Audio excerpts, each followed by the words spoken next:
Beneath a shackled Tommy Trojan, a diverse group of USC students took part in a sit-in to protest alleged racial discrimination and excessive force used by the LAPD.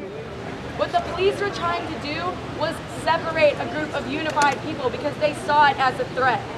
On the last day of classes of the spring 2013 semester, police responded to a noise complaint at a predominantly black house party on 23rd Street. After 2 a.m., when the party's crowd was slow to break up, LAPD supervisors put out a call for help.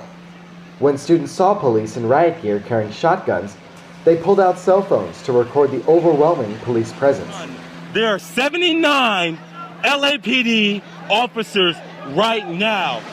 After marching partygoers down Hoover nearly 4 blocks, police arrested 6 students, including Raven Vincent, whose screams could be heard from across the street.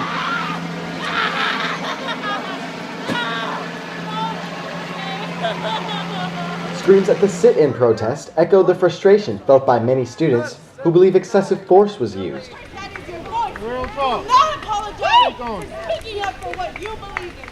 Fight on! If they say we had a noise complaint on Friday, this is the noise complaint today!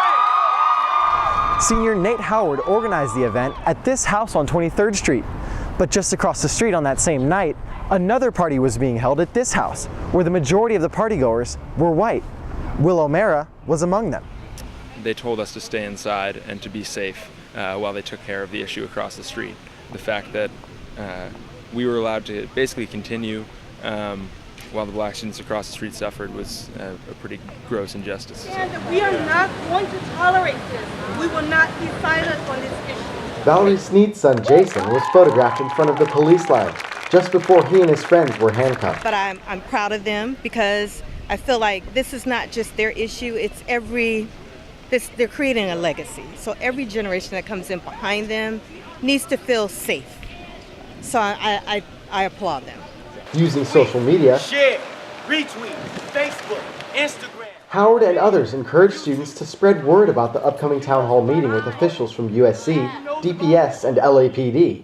The response was overwhelming as Rakisha Pierce took the podium. And I cannot stand by when my people feel powerless because I know just how much power we have. I mean, look at this room. But LAPD Southwest Division Captain Paul Snell quickly explained his department's findings. However, we have looked at this, and we do not believe at this point that there's any indication that this was race-based. There are some media accounts of this.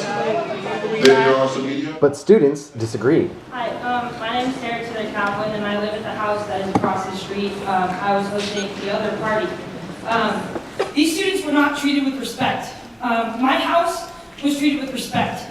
The only difference between the two parties was that racial component, and if you're going to deny that, then I'm sorry, I'm just not going to stand for it, because... With the open discussion, the town hall meeting lasted over 3 hours, but many questions still remain. What message does this send to the young minority students? Commander Bob Green offered a possible solution to the problem. What I'd like to do is identify all the SC frat houses and houses, and we can put them into our computer database. So when a unit responds to a radio call like that, right away they know it's a college frat house. And then get DPS here to help us manage that incident. I want our officers to take the lead in these situations where our students are dealing with the police, intervene on their behalf. I was very disappointed at what I saw from some of our officers. By coming together with the LAPD and each other, the USC community took a step in the right direction towards preventing possible racial discrimination like this from happening again. Ryan Kyle Williams, ATVN.